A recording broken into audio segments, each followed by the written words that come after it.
We have a guest joining us. We were hoping to have Wanjiru Gikonyo joining us. Unfortunately, she will not be able to make it on good time, but Nerima Wako Ojiwa is here. She is the Executive Director of Siasa Place. Good morning, Nerima. Morning. How you doing? Good to see you after a while. Good to be seen after a while. How's it going? I thought it would be a slower year. I have been fooled. So busy. Surprisingly busy again. Yeah. Change your clairvoyant. It's lying to you. Change your clairvoyant, he said. Wow. Just telling you that it's going to be at you this kind of year. Danganya wewe. All right, Nerima. Yes. After weeks of demonstrations, after months of, countrywide Meet the People tour by the Azimio leadership and engaging with the people, and the government saying, you will go and engage with the people, but you will not engage with us. Now they've said, let's engage. Yeah. Bipartisan is the new buzzword in town. Yesterday, we saw President William Ruto meeting with the Kenya Kwanza leadership of parliament, both houses of parliament. We saw the day before yesterday, Raila Odinga talking about welcoming this call for bipartisan talks. We haven't had much movement from the Azimio side in terms of what they're organizing. We don't know the shape or form of these bipartisan talks and all. But then the question is, the people who went to demonstrate, the argument was that they have been asked and they've said, no, we want to demonstrate. And we have these issues. From Sava to Beya Unga to all those matters. Now it's about conversations taking place. And the national leadership has said, let's have it in parliament. The question is, will the people's voice be heard? Will the people's voice be heard? I think Kenya is in an interesting position. We've seen, even in the election, there was a drop in terms of participation. And that's not something to take for granted when 8 million people just choose not to participate, even though they registered. So in that mix, we're seeing the high cost of living globally, and people definitely feel ignored by leadership. So a lot of people, especially young people in the engagements that we have, normally ask us, my team, do they really care about us? Do you think it's about the high cost of living? Do you think it's about our issues? Or is it personal interest? Unfortunately, we've seen this play out before, maybe with different scenes, but very similar. And the result has always appeared to be personal. We don't see the impact in terms of the people feeling the effect. When you talk about the server, opening up the server, the conversations that we're having right now in terms of bipartisan whatever, there was IPPG during the NAC government, an understanding of having, opposition and government sort of form this committee that oversees elections. It's a Kenyan historical issue. We keep going around it. We go around it, and we go around it very often and seem to forget it's the same mountain that we're going around. But I do think that they are issues of trust, integrity, accountability, transparency, credibility. But are we really answering those questions? No, I do not. And I think that the more we have these conversations, the more we have the wrong people in leadership.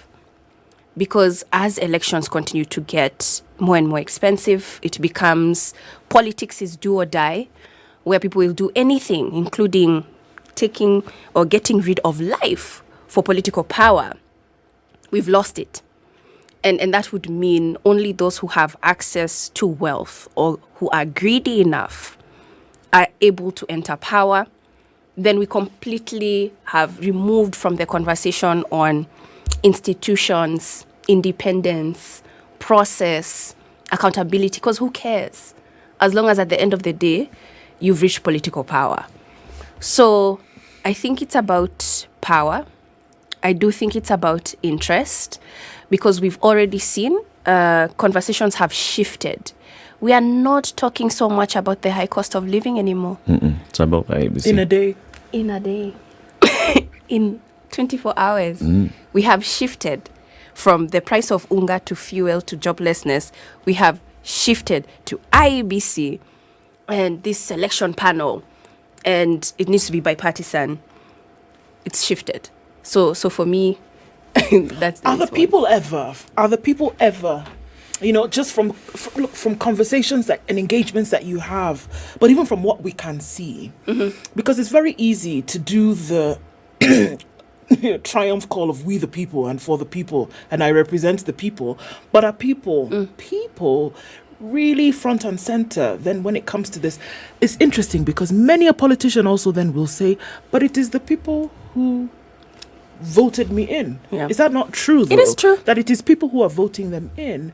However, the attention then is not put on the people when you assume power. The people then are a means to an end. Yes. And then thereafter they're disposed of. What's it going to... And because it's rubber meets road at some point, or, push comes to shove, these same people that you use as currency to, get your place, are probably going to say, you know what, enough is enough. And let's actually do something about it. But where are the people playing in all of this? How can people be used for demonstrations and then 24 hours they are put aside? How can people be used as the reason, and they say we are in power because people voted us in, and then 24 hours later we're going to talk to each other and put the people by the side, because that is what's happening. Call it what you want, put a different dress on it, but that's what it is, that people have been left to the side. I think so. And I do see that there's a very high turnover when we look at the member of county assembly position. MCA position, even in the counties that we work in, the MCAs that were not very interactive with the public didn't get re-elected. That is very visible. But the ones who were ended up being re-elected. And if you even ask for feedback, why didn't you re-elect this person? They'll tell you very clearly. As soon as we elected them, they disappeared. Or they didn't really help much. They made so many promises and then they weren't able to meet those promises. It's difficult to talk about a constitution that is over 10 years old and we are not quite conversant, or we don't interact with it on a daily. I think the constitution gives so much direct power to the people. It pushes for engagement. Hold your leader accountable. Where is your leader? What is the budget? Have you followed up with the budget? Are you part of the cycle? But then it's nowhere encouraged, especially for you as a citizen. Even the platforms for participation, some of them don't exist in some wards in this country right now after 10 years, as much as we talk about devolution. So it's a catch-20, because here you are telling me, engage me, be direct with me. You have the power, but at the same token, it's built in a way where you really don't. You don't have the access. You don't have the knowledge. It's very limited. You don't have the power. So there's still a lot of work that needs to be done around that space, and civil society is doing that, but with almost to bare minimum funding. Impact and funding. Yeah. But then how do we as citizens participate better? Because you see, citizens participated in the making of the new constitution. At various stages, up to the point of actually saying yes to the draft constitution, and then it becoming the constitution. And this is the constitution that creates all these structures. And then because it's that covenant between people and their leaders. Those in leadership, those in governance, start making these attempts at clawing back on the gains that the citizens have made, on those safeguards that the citizen has put in place to make sure that those who are given that authority and mandate to govern are accountable. How does the citizen get back that power or grab back that power? There are so many things that are happening, because even when you talk about the constitution, it was partnership between several stakeholders, from civil society, politicians, both sides, opposition and government, media. And That's not what we see today. It is the political class, and it is the political class wanting to push an agenda. I think what I have seen, even in the civil society space, a lot of activists in civil society in the 90s have become prime politicians right now. From governors to senators to all that, which is not a bad thing. But then we've also seen a decline in the civil society space, where there are a lot of these emerging young voices in the civil society space that are coming up. But there's this gap in terms of even the history or understanding the processes that Kenya has gone through to even getting the different drafts, Naivasha, Bomas, into even the constitution itself. A lot of young people are unaware of even those processes and steps. So how can the citizen engage? When I see and, being in the board of Kenya Human Rights Commission, it has, given me an advantage of understanding firsthand how things occurred in the 90s, who was involved, including the church. But right now, even in this conversation today, we can see how divisive the church has been and the role that has shifted from the church being this platform of organizing. I mean, people used to go to All Saints Cathedral. It was used as a camp by Wangari Maathai. The church played such an intensive role in organizing the civil society sector. But right now, the church is separate. Politicians are separate. Civil society is separate. So it's a different dynamic. And we're dealing with a different dynamic where different sectors are working in different silos, but there's also high cost of living. There are challenges where we can't be seeing reports of 2.97 million young people are unemployed in our papers, and then you're expecting them to be concerned about the governance. No, it's very difficult to engage somebody who's hungry. Let me ask you, Okay.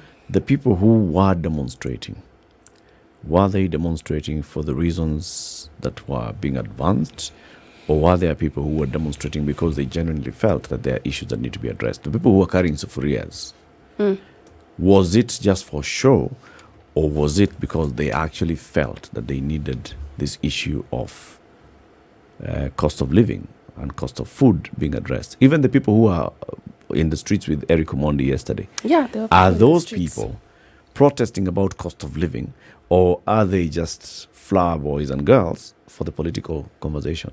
I think it's a mix. There are some who are there because they're taking advantage of the situation. We've also seen the issues of vandalism. But I also believe that there are people who are passionate about the high cost of living. So there are people Yes, like that. they are. What's the space of those people now in the current bipartisan? Honestly, they should have a space. But we should be able to organize people through civil society, because civil society represents the public. But when civil society has been framed as evil society, because you receive most of your funding from Western governments and pushing an agenda, we've seen how conversations have shifted. All of a sudden, we're talking about only LGBTQI and not talking about high cost of living enough. So the place for the people is to hold one leaders accountable in terms of where is the person that you elected and what stand do they have at the moment. But when you see it is being pushed to only political agenda, it's about us versus them, then the voice of the people is lost. And I do think that they are civil society organizations, or even not even registered groupings, even social movements. Ja Revolution is one of them. They have been doing protests for the last 2 years. We don't highlight them in the media, but they are still doing Ja Revolution. They started with What is that? it's a movement that started with the social justice movement centers here in Mathare and Dandora. And they would organize every Saturday. They would walk through town and push for the reduction of the prices of unga.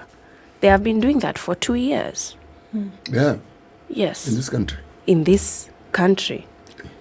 Yes, in this country. So Like then, with that gentleman called Happy Happy Olal. Right. Olal. So then, I mean, almost alluded to was that, look, can you have people to be, governance participants if their basic needs are not taken care of? And this is the thing, and I think that you can. We've seen examples of folks who are able to lobby, picket. If we look at the Western Hemisphere, folks who are, participating in their governance, their worry is not whether they will eat that day. They could be picketing the whole day, but they will get back home and they will have something to eat. I mean, the middle class, especially on this continent, if you ask me, is peculiar in the sense that, we have our spaces where where people are able to, you fight for certain things and you say certain things. But then chances of you then being on the street, you're not really going to go and see if your vehicle is going to be knocked up or roughed up. You'd rather stay in a safe space, quote unquote.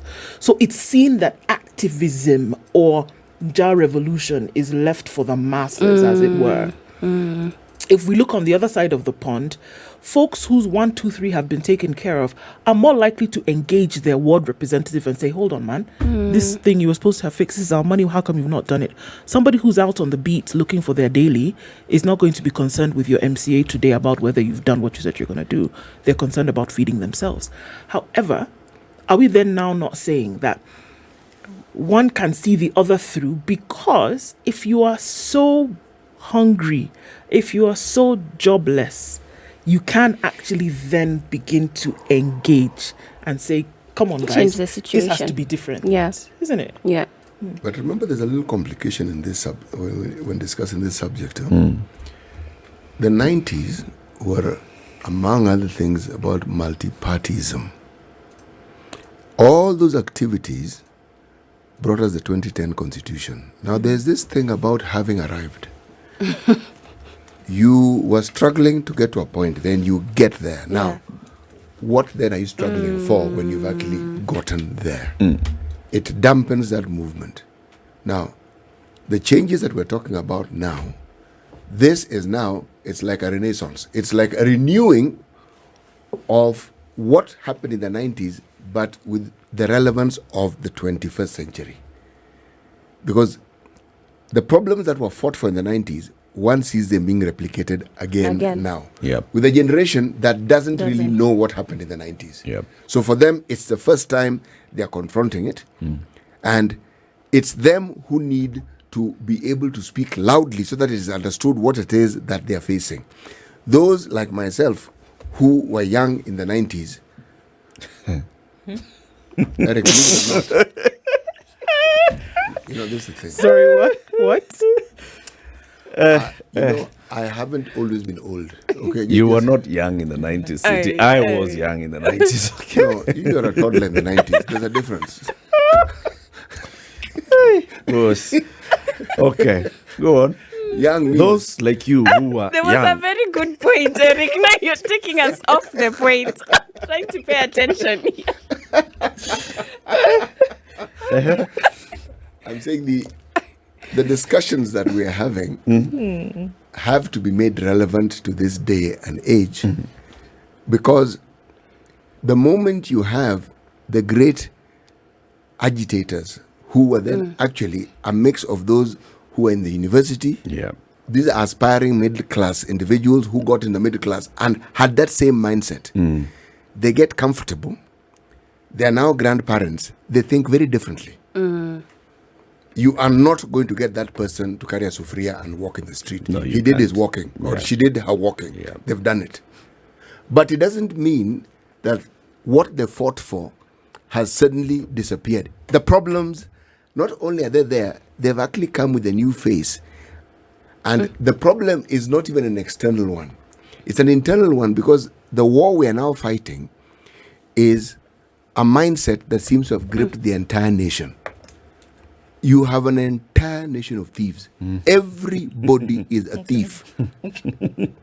A thief in practice, a thief in waiting, a thief in training. It's like the opportunity just doesn't present itself, but we call it deals.